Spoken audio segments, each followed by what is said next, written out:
In the year 1350, the sun went down, and so did the entire world.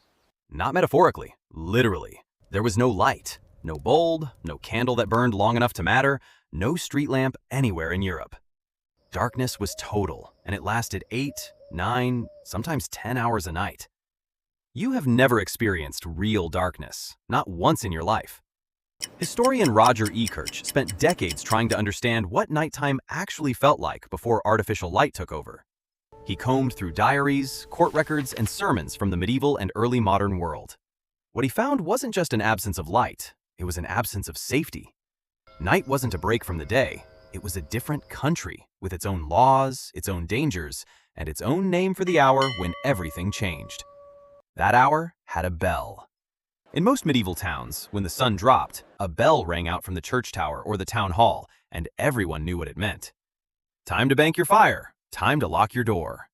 The custom was called couvre-feu, cover the fire, a phrase that later became our word curfew. It wasn't a suggestion.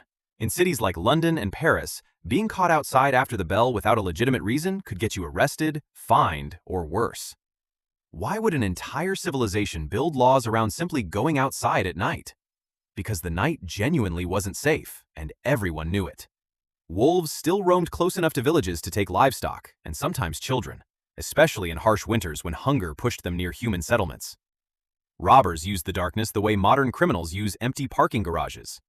Court records from medieval England are full of nighttime assaults because an attacker in total blackness had every advantage and a victim had none. There was no way to see a blade until it was already too late. Fire was its own separate terror, maybe the worst one. Most medieval buildings were timber, packed tightly together, roofed in thatch that caught like paper.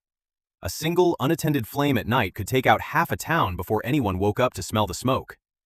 That's the real reason behind couvre-feu, more than any fear of demons or thieves.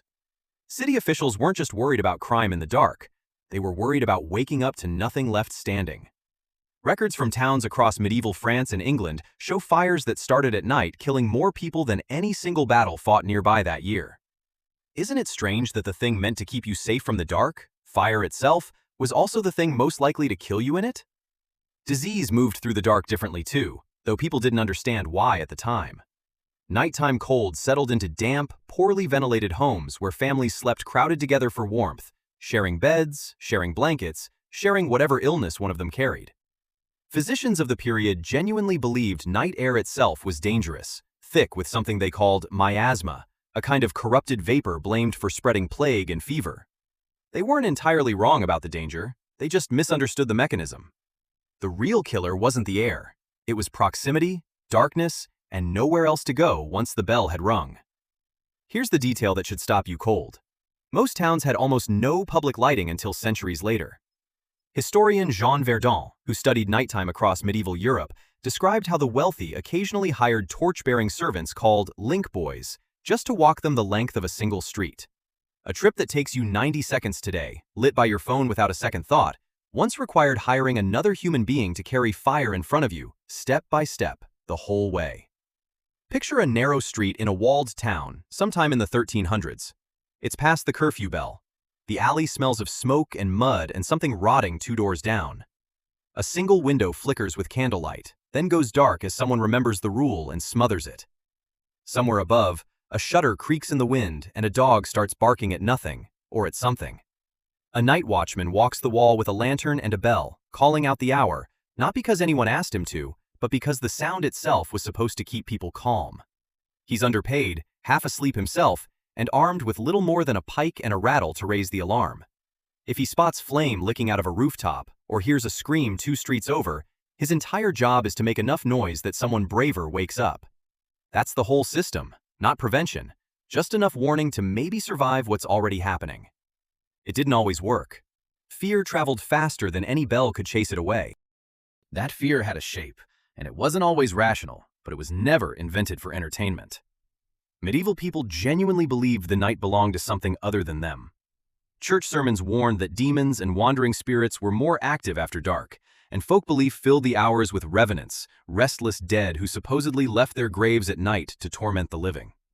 Historians studying medieval burial practices have found bodies deliberately weighted down with stones or buried face down, a defense, in the minds of the living, against exactly that fear. Do you understand what that means? People were rearranging graves because they were more afraid of the dark than they were of touching a corpse. And here's the shock most people miss entirely. Medieval nights weren't just scarier than yours. They were also longer, on purpose, because people didn't sleep the way you do. Ekirch's research uncovered something almost nobody expects. Before artificial lighting, most people slept in two distinct shifts. A first sleep right after dark, then a waking period in the middle of the night lasting an hour or more, then a second sleep until dawn.